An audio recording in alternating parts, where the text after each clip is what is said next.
முத்து ரவி 2 பேரும் வீட்டோட மொட்டை மாடியில் நின்று பேசிகிட்டு இருக்காங்க. முத்து, உன்னோட ஹோட்டல் எப்படி போயிட்டுருக்கு? உங்கள் ஹோட்டலில் ஏதோ உணவு திருவிழாவுக்கு தேர்ந்தெடுத்ததாக சொன்னேன். அங்கே போய் விதவிதமாக சமைச்சு காட்டணுமா, இல்லை இந்த எக்ஸிபிஷன் மாதிரி பைசா வாங்கிட்டு கடை போட்டு சேல் பண்ணுவீங்களான்னு முத்து கேட்க, ரவி சிரிச்சுக்கிட்டே, அப்படி இல்லைன்னா இந்தியாவில் எல்லா பக்கத்துலேருந்து கொஞ்சம் ஹோட்டல் செலக்ட் பண்ணுவாங்க. அதில் குக்கிங் காம்படிஷன் வைப்பாங்க. அதாவது சமையல் போட்டின அவங்க ஒவ்வொருத்தருக்கும் ஒரு ஐட்டம் சமைக்க சொல்லி கொடுப்பாங்க.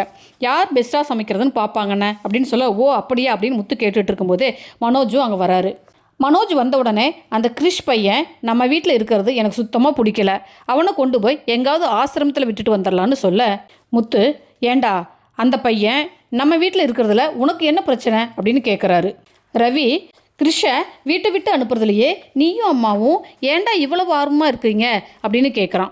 இல்லைடா, இந்த பையன் நம்ம வீட்லேயே இருந்தால் அவனை படிக்க வைக்க செலவு பண்ணணும். பின்னாடி அவன் பெருசாகும்போது நம்ம வீட்டுக்குள்ளேயே நிறைய பிரச்சனைகள் வருண்டா, அதை புரிஞ்சுக்கோங்க. இப்போ சொன்னால் உங்களுக்கு புரியாது, பட்டாதாண்டா தெரியும் அப்படின்னு சொல்லிட்டு மனோஜ் சொல்கிறான்.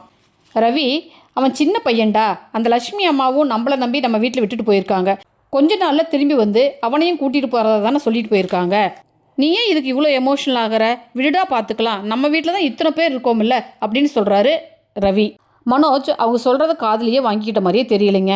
முத்துவும் ரவியும் கிறிஷை வீட்டில் தங்க வைக்கிறதுல ஸ்ட்ராங்காக இருக்கிறதுனால மனோஜ் என்னவோ பண்ணுங்கன்னு சொல்லிட்டு கீழே போயிடுறாரு. மீனா கிறிஷை ஸ்கூலுக்கு ரெடி பண்ணிகிட்டு இருக்காங்க. அப்போது முத்துவுக்கு ஒரு கால் வருது. அர்ஜென்ட் வேலையாக போகணும் அப்படின்னு முத்துவோட ரெகுலர் கஸ்டமர் கால் பண்ணி சொல்கிறாங்க. அந்த சமயம் ரோஹிணியும் மனோஜும் ரெடியாகி கிளம்பி வர, டேய் மனோஜ், இன்றைக்கி ஒரு நாள் மட்டும் கிறிஸ்ட ஸ்கூலில் விட்டுறியா, நான் அர்ஜென்ட்டாக வாடகை போகணும்னு கேட்க, அதெல்லாம் அவனை நான் கூட்டிகிட்டு போக முடியாது, நீ வேறு ஏதாவது ஏற்பாடு பண்ணிக்கன்னு சொல்கிறாங்க. ரோஹிணி, நாங்கள் ஒரு கிளையண்ட்டை பார்க்குறதுக்கு கிறிஸ் ஸ்கூல் வழியாக தான் போகிறோம், நாங்கள் அவனை ட்ராப் பண்ணிடுறோம், நீங்கள் கிளம்புங்கன்னு சொல்ல எல்லாரும் ரோஹிணியை ஆச்சரியமாக பார்க்குறாங்க. சரிம்மா, சரி, நான் கிளம்புறேன், சாயங்காலம் கிறிஷை நான் பிக்கப் பண்ணிவிட்டு வந்துடுறேன் அப்படின்னு சொல்லிட்டு முத்து அவசரமாக கிளம்புறாங்க.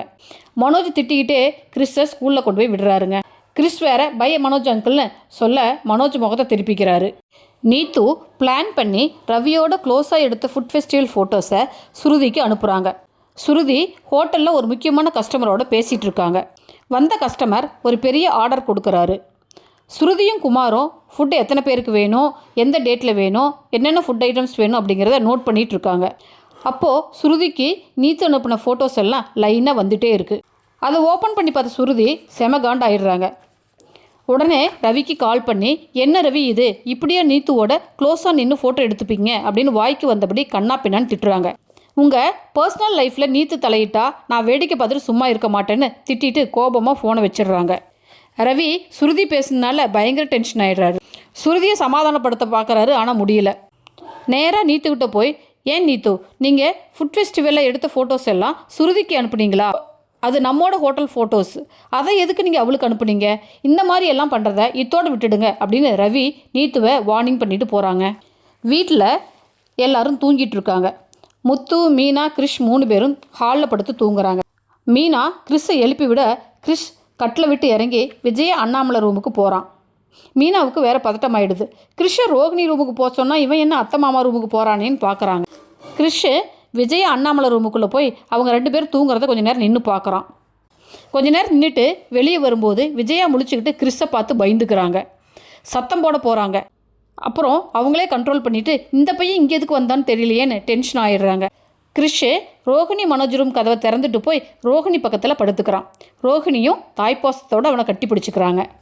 ஓகே ஃப்ரெண்ட்ஸ், என் சேனலை லைக் பண்ணுங்கள், சப்ஸ்கிரைப் பண்ணுங்கள், ஷேர் பண்ணுங்கள் ஃப்ரெண்ட்ஸ். தேங்க்யூ.